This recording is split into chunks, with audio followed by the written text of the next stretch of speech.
So మొత్తాన్ని మనం ఇప్పుడు బ్రేకింగ్ న్యూస్ చూస్తున్నాం. తెలంగాణ హైకోర్టు ఈ యొక్క హెచ్సియు భూములపై వివాదానికి సంబంధించి పిటిషన్ వేసిన నేపథ్యంలో ఈ యొక్క విచారణ అనేది రేపు 7వ తారీఖు వాయిదా వేసింది. అప్పటి వరకు కూడా ఎలాంటి పనులు చేపట్టవద్దని కూడా న్యాయస్థానం ఆదేశాలు జారీ చేసింది. ముఖ్యంగా హెచ్సియు హైదరాబాద్ సెంట్రల్ యూనివర్సిటీ సంబంధించి 400 ఎకరాల భూములకు సంబంధించి సుప్రీంకోర్టు రాష్ట్ర ప్రభుత్వానికి అనుకూలంగా తీర్పునిచ్చే నేపథ్యంలో రాష్ట్ర ప్రభుత్వం దాన్ని అభివృద్ధికి కేటాయిస్తాము, ఆ భూములు వేలం వేసి అభివృద్ధికి కేటాయిస్తాము అంటే విపక్షాలు దీనిపై మరి చాలా విధంగా అంటే బీజేపీ కానీ బీఆర్ఎస్ కానీ రాద్ధాంతం చేశాయి. ఇదే అంశానికి సంబంధించి మరి కొంతమంది వ్యక్తులు తెలంగాణ హైకోర్టును ఆశ్రయించడంతో తెలంగాణ హైకోర్టు ఈ రోజున దీనికి విచారణ సంబంధించి కూడా మరి రేపు వచ్చే నెల అంటే ఈ నెల 7వ తారీఖు వాయిదా వేసిన నేపథ్యంలో అప్పటి వరకు ఎలాంటి చర్యలు చేపట్టవద్దని కూడా రాష్ట్ర ప్రభుత్వానికి ఆదేశాలు ఇచ్చినట్టు తెలుస్తోంది. మొత్తానికి చూసుకుంటే విపక్షాలు ఏదైతే ప్రయత్నాలు చేశాయో విపక్షాలు ఇందులో కొంతమేర సక్సెస్ అయినట్టే కనిపిస్తోంది.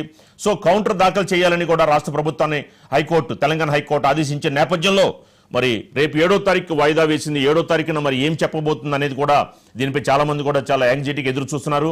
ముఖ్యంగా విపక్షాలు మాత్రం దీన్ని పర్యావరణం దెబ్బతింటుంది, ఒక వన్యప్రాణి సంరక్షణకి ఒక విధంగా ఇబ్బందులు కలిగే అవకాశాలు ఉంటాయి అన్న అంశం నేపథ్యంలో తెలంగాణ హైకోర్టును ఆశ్రయించిన పరిస్థితుల్లో మరి తెలంగాణ హైకోర్టు దీనిపై 7వ తారీఖు వాయిదా వేస్తూ కూడా అప్పటి వరకు ఎలాంటి పనులు చేపట్టవద్దని రాష్ట్ర ప్రభుత్వానికి ఆదేశించినట్టు తెలుస్తోంది. ముఖ్యంగా ఈ యొక్క తెలంగాణ హైకోర్టులో సంబంధించి ఒక పిటిషన్ వేసిన నేపథ్యంలో వీళ్ళ తరపున కానీ అంటే ఒక విధంగా పౌర సామాజిక సంబంధించిన సంస్థ ఒకలో పిటిషన్ వేసినట్టు తెలుస్తోంది. ఈ నేపథ్యంలో కౌంటర్ దాఖలు చేయాలని కూడా రాష్ట్ర ప్రభుత్వాన్ని తెలంగాణ హైకోర్టు ఆదేశించింది. ఈ అంశం రేపు 7వ తారీఖుకి ఈ విచారణ సంబంధించి రేపు 7వ తారీఖు వాయిదా వేసింది తెలంగాణ హైకోర్టు. అప్పటి వరకు ఎలాంటి పనులు చేపట్టవద్దని కూడా న్యాయస్థానం సూచించింది రాష్ట్ర ప్రభుత్వాన్ని. మనకి ఇదే అంశానికి సంబంధించి మనకి మరింత ఇన్ఫర్మేషన్ మా కరెస్పాండెంట్ శ్రీకాంత్ అందిస్తారు. శ్రీకాంత్, ఏంటి మొత్తానికి తెలంగాణ హైకోర్టు స్పందించింది, మరి పిటిషన్ వేసిన నేపథ్యంలో మరి అప్పటి వరకు కూడా ఎలాంటి చర్యలు ఎలాంటి పనులు చేపట్టవద్దని రాష్ట్ర ప్రభుత్వాన్ని ఆదేశించిన నేపథ్యంలో ఏంటి రాష్ట్ర ప్రభుత్వం నెక్స్ట్ స్టెప్ ఏంటి, ఎలా ఉండబోతోంది? ఇందులో మరి విపక్షాలు సక్సెస్ అయ్యాయని అనుకోవచ్చా శ్రీకాంత్?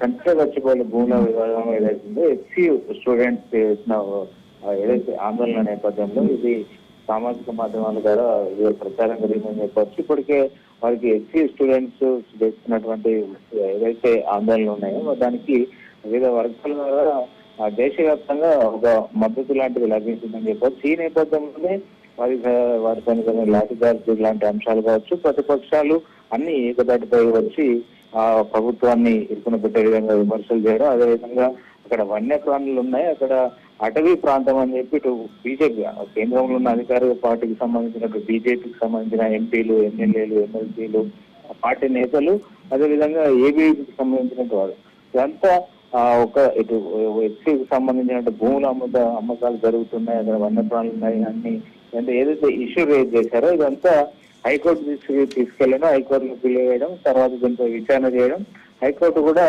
దాన్ని ఈ రోజుకి వాయిదా వేసిన పరిస్థితి కనిపించింది. ఎందుకంటే ప్రభుత్వం నుంచి వివరణ కోరింది. ఆ తర్వాత ప్రభుత్వం అక్కడ 20 ఏళ్ల పాటు అక్కడ అంటే అది ప్రభుత్వ భూమి, ప్రభుత్వం గతంలో ఒక సంస్థకు కేటాయిస్తే ఆ సంస్థ దాన్ని ఒప్పందం మేరకు చేయలేకపోయింది, అందుకే తిరిగి మేము స్వాధీనం చేసుకున్నాం అని చెప్పి సుప్రీంకోర్టులో ప్రభుత్వమే ఇన్ని రోజులు ఫైట్ చేసి ఆ భూమి తెలంగాణ రాష్ట్ర ప్రజల ఆస్తిగా మేము పొందామని చెప్పి ప్రభుత్వం పేర్కొంది. సుప్రీంకోర్టులో కూడా గెలిచింది. అయితే ఆ ప్రభుత్వం ఈ భూమి మీద చదును చేస్తున్న నేపథ్యంలో దీన్ని తెలంగాణ ప్రజల ఆస్తిగా భావిస్తున్నామని చెప్పి ప్రభుత్వం క్లారిటీ ఇచ్చినప్పటికీ అక్కడ జింకలు, నెమ్మళ్ళు, కొన్ని వన్యప్రాణులు ఉన్నాయని చెప్పి ఏదైతే సోషల్ మీడియాలో సర్క్యులేట్ అయిందో దాన్ని బేస్ చేసుకొని బీజేపీకి సంబంధించిన ఎంపీలేమో కేంద్రంలో ఫిర్యాదు చేశారు, పలువురు మంత్రులకు, కేంద్ర మంత్రులకు.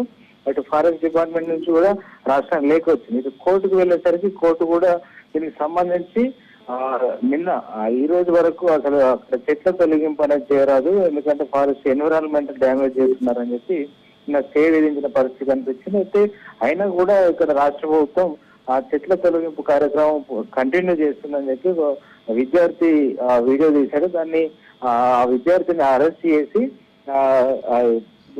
రాజేంద్రనగర్ పోలీస్ స్టేషన్ లో పెట్టారని చెప్పి పిటిషన్ తరపు అడ్వకేట్ ఎవరైతే ఉన్నారు నిరంజన్ రెడ్డి వాదనలు కూడా వినిపించిన పరిస్థితి కనిపిస్తుంది. అయితే ప్రభుత్వం దీనికి సంబంధించి ఈ హైకోర్టు అయితే ఏప్రిల్ 7 వరకు దీనికి సంబంధించి వాయిదా వేసిన పరిస్థితి కనిపిస్తుంది. అప్పటి వరకు ఇప్పటికే సుప్రీంకోర్టు వరకు వెళ్ళిన ఈ పంచాయతీ సుప్రీంకోర్టు కూడా దీనికి సంబంధించిన పరిస్థితులు ఈ రోజు 3:30 గంటల వరకు హైకోర్టు రిజిస్ట్రార్ ఫీల్డ్ కు వెళ్లి అక్కడ ఉన్న ప్రస్తుత పరిస్థితిని పంపించాలి రిపోర్ట్ అని చెప్పి ఇటు సుప్రీంకోర్టు కూడా ఆదేశించింది. అయితే హైకోర్టులో ఈ కేసుకు సంబంధించినటువంటి ప్రాసెస్ జరుగుతుంది కాబట్టి దానిపైన ఎలాంటి స్టే విధించలేదు. కానీ అక్కడ చెట్లు తొలగింపు దానికి మాత్రం సుప్రీంకోర్టు స్టే విధించిన నేపథ్యంలో దాన్ని హైకోర్టు కూడా సమర్థిస్తూ సుప్రీంకోర్టు ఆల్రెడీ స్టే విధించి ఉన్న నేపథ్యంలో హైకోర్టు కూడా ఈ నెల 7 అంటే ఏప్రిల్ 7 వరకు దీనికి సంబంధించి అక్కడ చెట్ల తొలగింపు లాంటి కార్యక్రమాలు చేయొద్దని చెప్పి మాత్రం ఇక హైకోర్టు కూడా చెప్పిన పరిస్థితి ఉంది. అయితే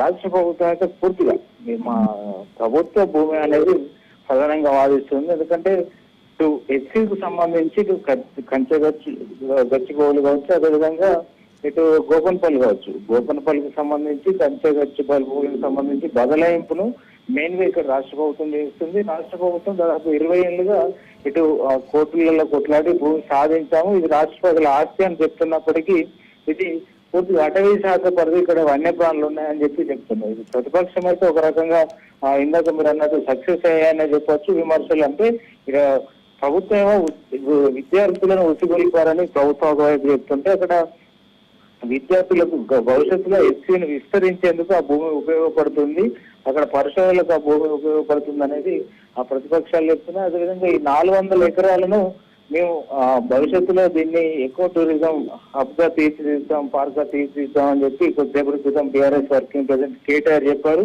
3 ఏళ్ల తర్వాత అధికారంలో వస్తాం, వచ్చిన తర్వాత ఆ 400 ఎకరాలను పార్క్ చేస్తాం, ఎకో పార్క్ చేస్తామని అన్నారు. అయితే 3 ఏళ్ల తర్వాత ఈ భూమిని ఎవరు కూడా అక్కడ అంటే ఇన్వెస్ట్ చేయడానికి ఎవరన్నా కొనకూడదు అనేటువంటి కామెంట్స్ కూడా వేసి ఉన్న నేపథ్యంలో ఈ ఏప్రిల్ 7 వరకు వాయిదా వేసిన నేపథ్యంలో ప్రభుత్వం ఎలాంటి కౌంటర్ దాఖలు చేయబోతుంది, ఎలా వ్యవహరించబోతుంది అని కూడా ఆసక్తిగానే మాట్లాడి చూడొచ్చు. Right, thank you Srikanth.